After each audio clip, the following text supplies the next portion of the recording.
Hey everybody, it's Ann Beebe. Today is Tuesday, August 6th, 2019, I believe. August 6th, I think. Tuesday, August 6th, 2019. I'm Barb Hammer, and I am on a road trip. I'm in Roseburg, Oregon. I'm at the Umpqua Community College campus in Roseburg, Oregon. And so I'm on a bit of a road trip. I was going to go up to Crater Lake today, got a late start and decided to spend sort of a relaxing day around Roseburg. And I had read that Roseburg is where there was a mass shooting. So 4 years ago in October of 2015, there was a mass shooting at the Umpqua Community College campus where I am, and I'm moving around here. So the flag is at half staff. There's the Oregon flag below the U.S. flag, and that's commemorating the recent shootings. And so it's been, in a little over a week, there have been 3 mass shootings in Gilroy, California, El Paso, Texas, and Dayton, Ohio. And over 30 people were killed between El Paso and Dayton, and they seem to want us to make that connection between those 2 shootings for a political agenda. Gilroy has been sort of put in the memory hole for some reason. So anyway, there was a mass shooting here, and I've been asking people here at the campus if they remember, and so there is no memorial here, but they commemorate the shooting every year in October. And I was told they come to this spot where the flag is, and there's a fountain, and the college sign is. This is in front of the administrative building. And so they put candles around. I guess it's in the evening. And they commemorate. There were 9 people killed here. The shooter was a student. And then he killed himself. And I've read different accounts of it, and there are some inconsistencies, and he again was one of these troubled people, usually young men, and he shot and killed an English assistant professor and some students, and many others were injured. So the reason I want to do this video is because my theme today is that we're all being terrorized. So I've learned that there are, if you not familiar, so I've been talking a lot about the Hong Kong protests, and people are being terrorized in Hong Kong. There's a lot of chaos. They're sort of tearing up the fabric of society, and I think that's the goal of all of this. What's going on, what's happening to everybody.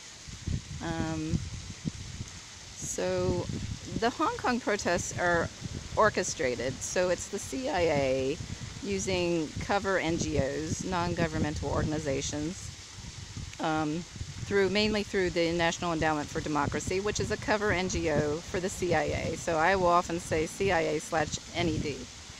Anyway, so the CIA had this thing in Europe. They set up after World War II. They set up these teams, and it was supposed to be, teams were supposed to be the resistance against a Soviet invasion. So it was supposed to fight the left, those evil pinko commies. So these teams were unleashed, and they started terrorizing people. They kind of lost control of these teams. They were terrorizing people, committing acts of terrorism, bombings and shootings and kidnappings.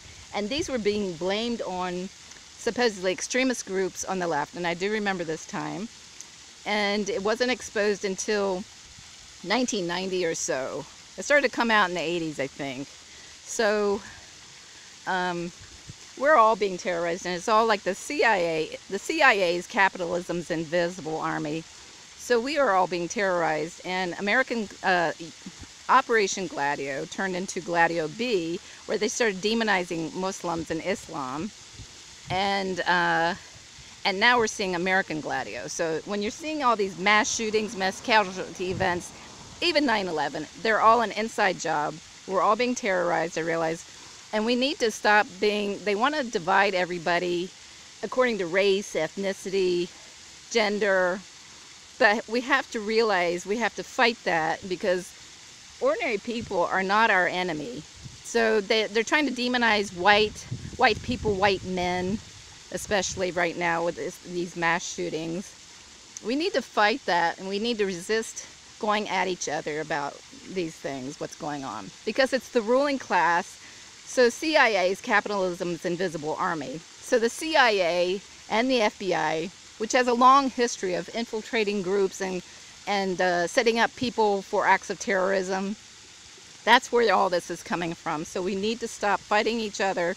So I have a lot of new viewers who are Chinese, and so my message is that we are all brothers and sisters. We need to come together, and we need to fight the ruling class that wants to oppress us. This is fascism that's being imposed on all of us, you know, in China, in Hong Kong, in the US, in Europe, in Palestine.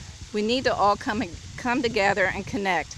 And that's why they go to these places where their people gather, like at a community college, people gather to learn and to share and to grow, and they have these shootings at shopping centers and places where people gather, festivals, music festivals, concerts, because they don't want us to connect.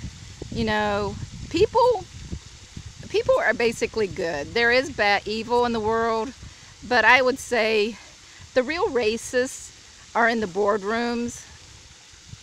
The real racists are the upper classes. It's very sick.